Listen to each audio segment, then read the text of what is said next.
बहुत समय पहले की बात है।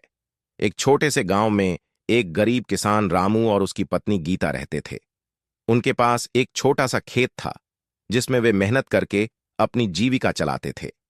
रामू ईमानदार और मेहनती था, लेकिन उसकी खेती से इतना लाभ नहीं हो पाता था कि वे आराम से जी सकें।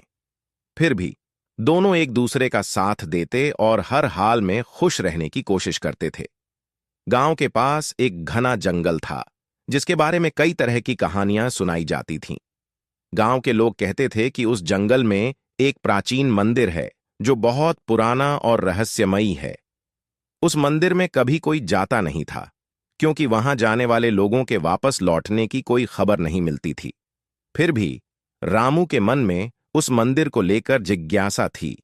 वह अक्सर अपनी पत्नी से कहता, गीता, एक दिन मैं उस मंदिर को जरूर देखना चाहूंगा। एक बार गांव में अकाल पड़ गया। बारिश न होने के कारण फसलें सूख गईं और रामू के पास खाने तक के पैसे नहीं बचे। वह बहुत चिंता में पड़ गया, क्योंकि उसे नहीं समझ आ रहा था कि वह और उसकी पत्नी कैसे जिएंगे। एक दिन जब रामू खेत में काम कर रहा था, एक बूढ़ा आदमी उसके पास आया। उसकी आंखों में एक चमक थी और उसके कपड़े पुराने लेकिन साफ सुथरे थे। बूढ़े ने रामू से कहा, तुम बहुत परेशान लग रहे हो बेटा, क्या बात है? रामू ने अपनी समस्या बताई। बूढ़ा मुस्कुराया और बोला, तुम्हारी मेहनत और ईमानदारी देखी है मैंने। अगर तुम साहसी हो तो तुम्हें एक रास्ता बता सकता हूं जिससे तुम्हारी समस्या हल हो सकती है। रामू ने उत्सुकता से पूछा, कैसा रास्ता? बूढ़ा बोला, गांव के पास जो जंगल है उसमें एक प्राचीन मंदिर है। उस मंदिर में एक खजाना छुपा हुआ है, लेकिन वहां तक पहुंचने के लिए तुम्हें साहस और धैर्य की जरूरत होगी। रामू ने थोड़ी देर सोचा, फिर बूढ़े से पूछा, क्या वहां जाना सुरक्षित है? बूढ़ा गंभीर होकर बोला, रास्ता कठिन है, लेकिन जो भी अपने मन में डर नहीं रखता उसे कुछ भी असंभव नहीं है। रामू ने तय कर लिया कि वह उस मंदिर तक जाएगा और अपनी स्थिति सुधारने की कोशिश करेगा। अगले दिन उसने गीता से बात की और उसे अपना इरादा बताया। गीता पहले तो डर गई, लेकिन फिर उसने सोचा कि उनके पास खोने के लिए कुछ खास नहीं बचा था। उसने रामू को सहमति दी और अपने लिए प्रार्थना की। रामू जंगल की ओर चल पड़ा। जैसे जैसे वह जंगल के भीतर जाता गया, पेड़ घने होते गए और वातावरण अधिक डरावना हो गया।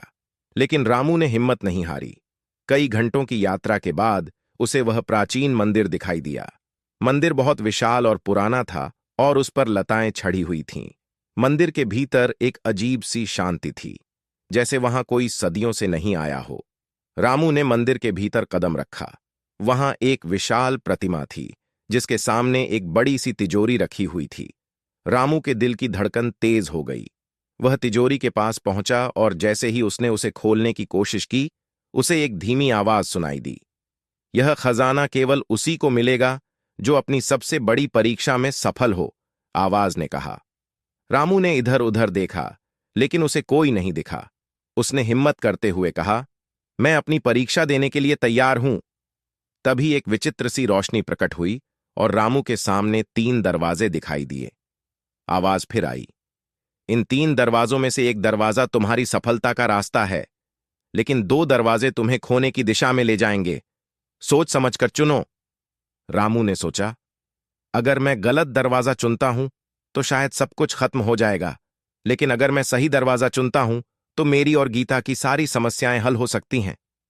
उसने अपनी आंखें बंद कीं और ईश्वर से प्रार्थना की। फिर बिना किसी डर के उसने बीच वाला दरवाजा खोल दिया।